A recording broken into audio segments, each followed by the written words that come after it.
Hello everyone, welcome back to my channel. So হ্যাঁ, এটা হচ্ছে আমার মামা বাড়িতে ডে 3। তো আজকে যদিও স্পেশাল কিছু নেই, কিন্তু মামা বাড়ি এসছি বলে কথা, প্রত্যেকটা দিনই স্পেশাল। তো কালকে ছিল রথযাত্রা, আজকে কি হবে জানি না। দেখার জন্য সাথে থাকো, দেখতে থাকো। তো রথের পরের দিন প্রায় সকাল সকাল 9টা সাড়ে 9টা নাগাদ দাদাও বেরিয়ে গেল, বাড়ি চলে গেল।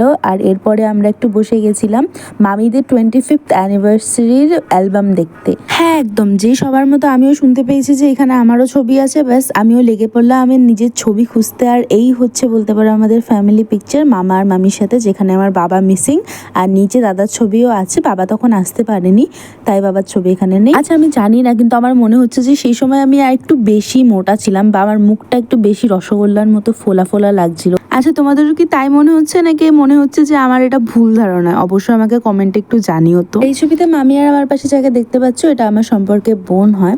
তো যাই হোক, অ্যালবাম দেখা শেষ করে বসে গেছিলাম এই যে গরম গরম রুটি আর হচ্ছে জাদা গরম ছোলার ডাল নিয়ে, যেটা কেত মেরে খেতে গিয়ে আমার মুখও অলরেডি জ্বলে গেছিল। বাট তাও আমি তো খাওয়া দাওয়া ছাড়বো না, হি চাকগে। এরপর চলে গেছিলাম স্নান করতে, আর স্নান করে বেরিয়ে এসেই দেখি এইদিকে মুষালধারে বৃষ্টি শুরু হয়ে গেছে।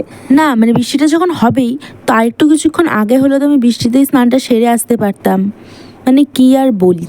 এরপর আর দুপুরে কোনো ভিডিও করা হয়নি, কারণ আমি একটু ঘুমিয়ে পড়েছিলাম, ভীষণ ঘুম পাচ্ছিল। তো উঠে এরপর বসে গেছিলাম সন্ধে একদম চায়ের আড্ডা নিয়ে। তারপর এই যে এদিকে কেক চলে এসছে, কারণ হচ্ছে আজকে আমার মামার জন্মদিন। সে কোন মামার জন্মদিন সেটা তো দেখতেই পারবে একটু পরে। তো এদিকে আমরা কেকটা অ্যাজ এ গিফট হিসেবে নিয়েছিলাম, যদিও কোনো বার্থডে সেলিব্রেশন হবে না, শুধু খাওয়া দাওয়ার জন্য আমাদের যেতে বলেছিল। আর এদিকে একটু রেডিও হয়ে গেছিলাম। তো এর মধ্যে আমার ফুল আউটফিটটা দেখিয়ে দিলাম। এটার মধ্যে দেখানোর কি আছে জানি না, বাট তবুও শো অফ তো করতে হবে বলো। তো যাই হোক, তো ফির চলো চলতে হ্যাঁ। তো এই যে আমি আর একটু দাদা বেরিয়ে পড়েছিলাম টোটো করে, আর ওই দিক দিয়ে ভাই আসছিল সাইকেল করে। তো এইদিকে পৌঁছে লিফটে উঠে গেছি আমরা।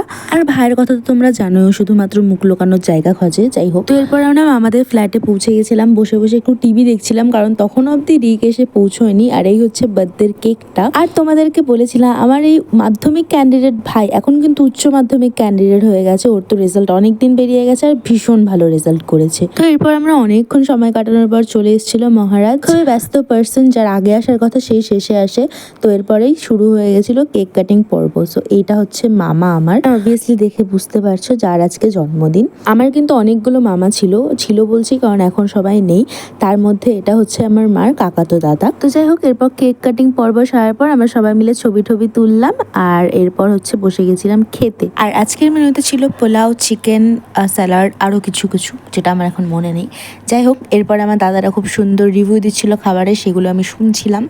আর তারপরে বেশ কিছুক্ষণ আড্ডা দিয়ে বেরিয়ে পড়েছিলাম সবাই মিলে। আর রাতের বেলায় ফাঁকা রাস্তা দিয়ে হাঁটার না মজাটাই আলাদা, সত্যি কথা বলতে। আমি তো বাড়িতে থাকতে কখনোই এত রাতে আমাকে বেরোতে দেয় না বাড়ির থেকে, কিন্তু মামার বাড়িতে এসে এই ব্যাপারগুলো ভীষণ এনজয় করি আমি। এর কারণ হচ্ছে আমার যেগুলো কাজিন বেশিরভাগই মেল, মানে যাদের সাথে এখন আমি থাকি, আর বাদ বাকি সবার বিয়ে হয়ে গেছে, সেজন্য যারা আছে তাদের সাথেই থাকি। আর ছেলেদের তো যখন তখন বেরোতে দেয়, তো ওদের সাথে আমিও বেরিয়ে পড়ি, আমার কোনো চিন্তাই নেই। যদিও আমার দাদা আসলে এরা কেউ আমাকে পাত্তা দেয় না, যাকে। এরপর কিন্তু এখান থেকে ডাইরেক্ট বাড়ি যাওয়া হয়নি, এখান থেকে আবার গেছিলাম বড় মামাদের বাড়িতে। আর এই হচ্ছে আমার ভাইপো, যে ক্যামেরা অন করলে ভীষণ শান্তশিষ্ট এবং লজ্জাবতী হয়ে যায়, যিনি ক্যামেরার বাইরে ভীষণ চটপটি। যাকে, তো বড় মামাদের বাড়িতে কিছু টুকটাক কাজ ছিল, তো সেইগুলো সেরে দেন চলে এসেছিলাম বাড়িতে। আজকের জন্য এতটুকুই। ভিডিওটা ভালো লাগে চ্যানেলটাকে সাবস্ক্রাইব করো, আর অবশ্যই ভিডিওটাকে তো লাইক করতেই হবে বলো। টাটা।